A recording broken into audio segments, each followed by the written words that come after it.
So, I like Teslas. You can probably tell this from one of my previous videos where I printed this logo and colored it in. And I did say I'd stick it on here on the printer somewhere, but I decided not to because I wanted to just leave it clean and stuff. Hope I can find out later. Anyway, I decided for this video I'm going to print another Tesla related thing because I really like what they do and I like the company itself. Electric cars. I'm just a big fan of it all. Anyway, I was thinking of what to print and I decided to print the Tesla Roadster. Not this one. This one. This is the new version, the unreleased version, because I think it looks way better than the new old one. Mainly because the old one was made 10 years ago or something, whereas this one's still getting made, but it's like futuristic kinda.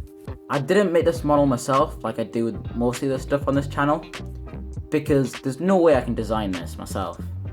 My designing skills aren't that good. So yeah, I got this model from Thingiverse, probably up on the screen right now, where I got it, what it looks like.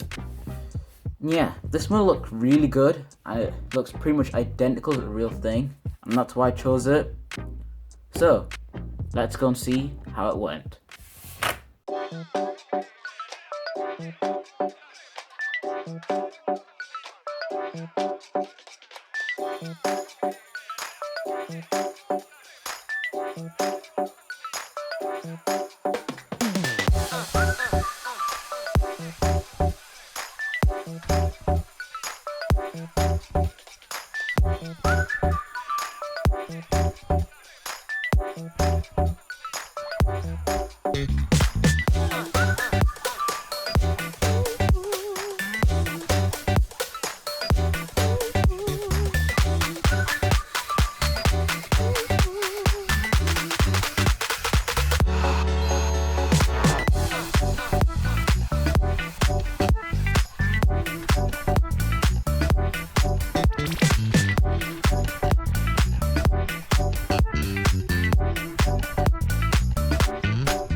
Easy.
here it is.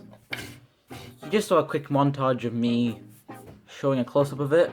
Hope you enjoyed that. Yeah, pretty cool looking.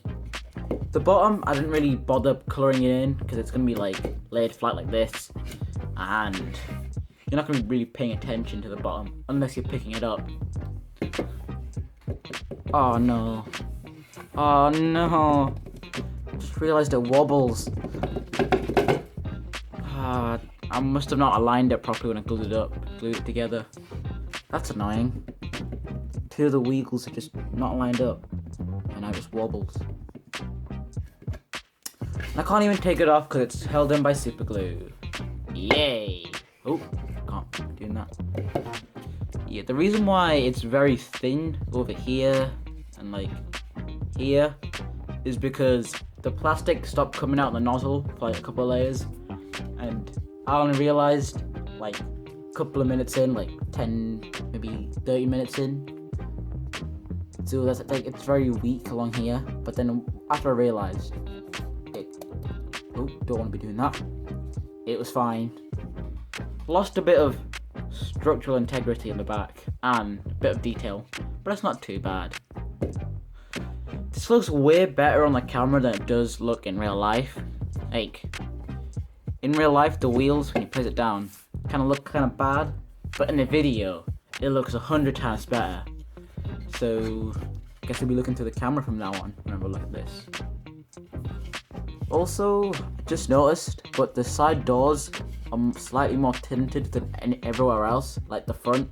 That might be because when I touched the top bit, maybe a bit of the ink stuck to my hand, and then when I touched the sides to hold it, it stuck to the doors.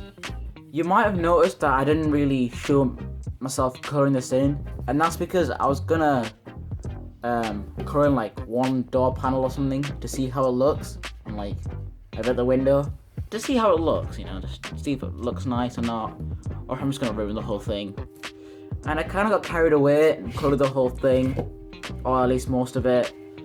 And at that point, I just decided to do the whole thing off camera because, I mean, it's gonna be kind of pointless me showing you me colouring in the car when it's already mostly coloured. See, yeah, originally it was painted, but then the paint started peeling off, so I got a pen and coloured it in. Oh, almost forgot. I took some advice from one of my comments from a subscriber called Crimson. They recommended that I should use a setting called Support in the Face on Cura to get way nicer faces where the support material sticks on. And the parts where I managed to get the support material off, it did look pretty good. Like, I think in this archway, or was it that one? This archway, or whatever it's called, it looks pretty nice. It looks pretty good, taking into account that it was held onto this bit really well, and it was a pain to get rid of. And I had to use a file in some of the places to get the wheels in as much as I possibly could. So yeah, that's my Roadster. Thanks for watching. See ya!